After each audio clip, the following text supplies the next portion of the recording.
Hey everyone, this is Doug with B&H, and today we're going to jump back into the Manfrotto Move system. This time though, we're taking a closer look at the new 300XM Modular Gimbal, the Gim-Pod and the GimBoom, all of which offer rapid setup and configuration to get you moving faster and more efficiently in just about any production. We previously looked at the QR catcher, which is a type of quick-release mounting system allowing a user to effortlessly swap tripod heads and support gear. As I said in that last video, you can just imagine the possibilities this opens up when shifting from a tripod to, say, a slider. But there's also a whole slew of components specifically designed for the Move system debuting with the QR catcher.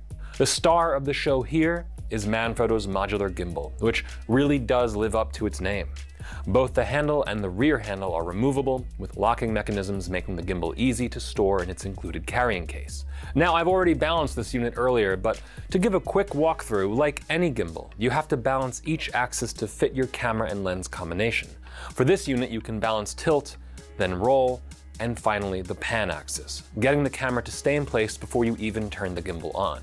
To help with this, there's also included mini tripod legs that can screw below the handle to let you balance on a flat surface. Turning the gimbal on, you're brought right to the UI, which is mostly touch-driven, and this is where you can change joystick sensitivity, stabilization modes, and even adjust camera exposure and focus parameters when connected to a compatible camera and lens over USB.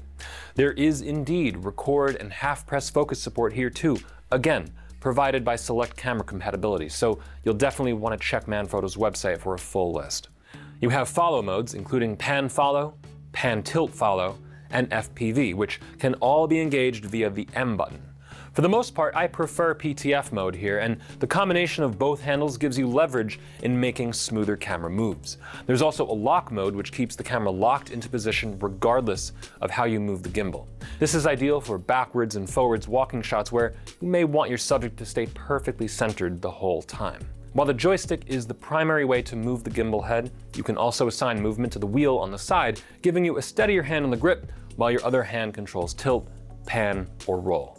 You'll notice A and B buttons here, which can be configured as start and end points for predetermined camera moves. All you have to do is move the gimbal to the desired position, long press the A button, and then this starts the starting point. Move the gimbal again, and do the same with the B button, locking in your end point. Now you can perform precise, repeatable camera moves. The time taken to perform the move is set up in the AB settings in the menu. To really get into the modular aspect of this gimbal though, let's start by simply removing the handle. Even detached, the handle can remotely control the gimbal, letting you perform camera moves from afar. With the same mini tripod stand from before, you can set the gimbal just about anywhere. But remember, this is still ultimately part of the Move system, and last time I briefly mentioned Manfrotto's other new additions, the GimBoom and the Gim-Pod. The GimBoom takes the basic idea of an extendable boom arm and adapts it to the rigors of handheld camera work. There's actually a specialized GimBoom plate, the short quick release plate, that's included with the modular gimbal and matches the circular profile of the GimBoom. This is so that the handle can be moved and attached to the bottom of the GimBoom. The main gimbal is then connected to the GimBoom via the 3/8 thread, while the handle controls remain at the bottom. To make this easier to set up and break down, you can use a QR catcher at the top of the GimBoom and a QR plate below the gimbal. The GimBoom gives you the kind of reach you can't usually get on set, for some impressive height relative to your subject. In PTF mode, tilting the GimBoom should let you follow subjects on the ground, but you could also let a separate operator remotely control the gimbal. The GimBoom serves a dual purpose, however, when it attaches to the Gim-Pod, which is a two-leg accessory that attaches to the GimBoom to create a tripod. The handle works separately here, so just make sure to take it off first. When the GimBoom and Gim-Pod are connected, you'll notice the mounting point of the GimBoom is tilted. So to correct for this, you'll need to attach the GimBoom leveling plate, which compensates for the tilt, and can then attach either directly to the gimbal and then to a QR catcher. Altogether, this provides an amazing level of customization using only 3 pieces of gear. The kind of shots you can get with this setup goes far beyond any simple tripod setup and even builds upon the versatility we've seen from gimbals in recent years. Going back to the modular gimbal though, there's a few more details to cover. As far as capacity is concerned, Manfrotto says the gimbal payload is 3.4 kilograms as it's designed for mirrorless and DSLRs. They have a compatibility chart with many different camera and lens configurations, so you can use some decently sized lenses here. With proper balancing, the gimbal should have no problem carrying most mirrorless or DSLR camera setups. The gimbal also has an extendable crossarm, which literally widens compatibility. Battery life is interesting here because there are in fact 2 batteries on board, one in the main gimbal and another in the grip.